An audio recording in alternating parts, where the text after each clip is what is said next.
Truth international के platform से मैं हूं अशरफ मलखम।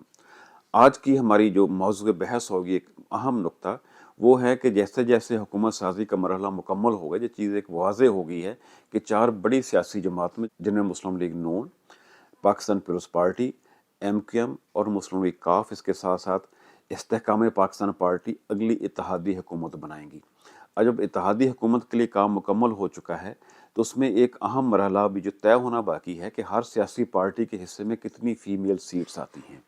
उसमें जो आज़ाद अरकान हैं उनको तो कोई इस तरह की ऑप्शन नहीं है उनको फ़ीमेल सीट्स दी जा सके। फ़ीमेल सीट सिर्फ उसी सियासी पार्टी को दी जा सकती है जो इलेक्शन कमीशन में हिस्सा लेने से पहले एक दिए गए शेड्यूल के मुताबिक इलेक्शन कमीशन में एक फहरिस्त दे दे, नंबर 1 2 प्रायोरिटी लगा के कि जितनी इलेक्शन में वो सीट्स जीतेंगे उतनी ख़वातीन की सीट्स उनको मिल जाएंगी।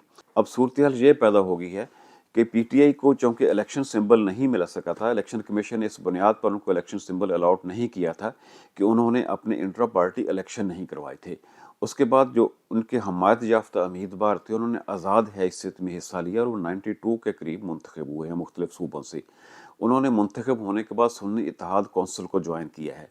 अब सुन्नी इत्तेहाद कौंसिल को फ़ीमेल सीट्स कैसे मिलेंगी? जो आज़ाद अरकान ने ज्वाइन किया है PTI की तरफ से मुंतखब होने के बाद सुन्नी इत्तेहाद कौंसिल को, वो तकरीबन 22 सीट्स बनती है उनके हिस्से में, 21 या 22 जो चारों सूबों से। उनकी तरतीब कुछ इस तरह से है। सबसे पहले पंजाब का नंबर आता है जिसकी कुल नशिस्तें, जनरल नशिस्तें जिन पर इलेक्शन हुआ है वो 141 बनती हैं, जिसमें ख़वातीन की सीट्स 32 रिजर्व हैं पंजाब के लिए। लिहाजा 4.3 जो मेंबरान असम्बली पंजाब से मुंतखब हुए हैं उनके हिस्से में एक फ़ीमेल सीट्स आएगी। इस तरह दूसरे नंबर पे सिंध है, वहाँ पे 61 उनकी टोटल जनरल सीट्स हैं। उनका हिस्सा जो बनता है फ़ीमेल सीट्स का 14 बनता है।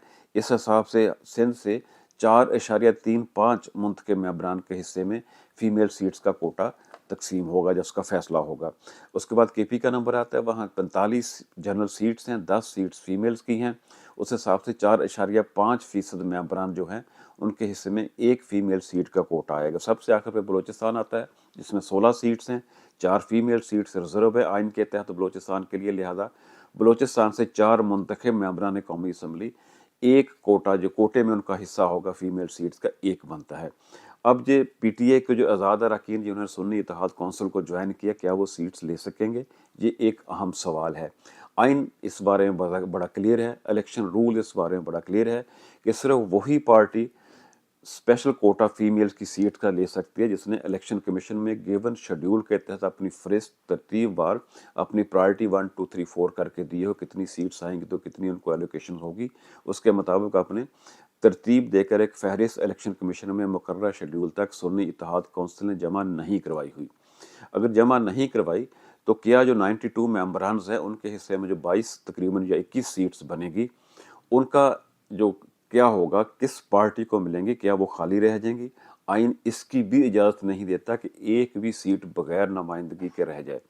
तो क्या वो सुन्नी इत्तेहाद कौंसिल को मिल जाएंगी? आइन इसकी भी इजाज़त नहीं देता कि जिस पार्टी ने अपनी फहरिस्त इलेक्शन कमीशन के पास एक शेड्यूल के तहत, जो इलेक्शन कमीशन ने शेड्यूल दिया था फ़ीमेल सीट्स की फहरिस्त इलेक्शन कमीशन में जमा करवाने का, वो नहीं करवाई, लिहाजा उसको भी नहीं मिल सकती।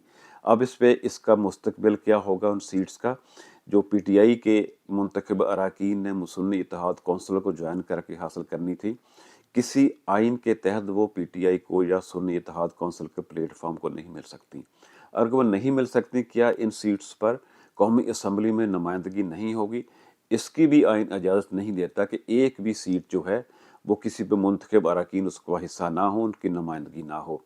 लिहाजा इसके लिए जो एक सूरत नज़र आती है वो यही है कि तमाम पॉलिटिकल पार्टीज़ को, ख़ास तौर पे सुन्नी इत्तेहाद कौंसिल और PTI को और शायद इलेक्शन कमीशन को अदलिया से रुजू करना पड़ेगा कि उस बारे में फ़ैसला दे कि इन सीट्स को किस तरह मुंतखब किया जाए, किस तरह इन सीट्स को कौमी असम्बली का हिस्सा बनाया जाए और किस तरह आगे बढ़ा जाए। सुन्नी इत्तेहाद कौंसिल को दोबारा इजाज़त दी जाए या रूल्स रिलैक्स किए जाएँ, इस पे सुप्रीम कोर्ट से ही फैसला लेना पड़ेगा। इसी के साथ अशरफ मलखम को इजाज़त दीजिए। हम नई इतलात, नई खबरों, नई बहस के साथ आपकी खिदमत में हाज़िर होते रहेंगे।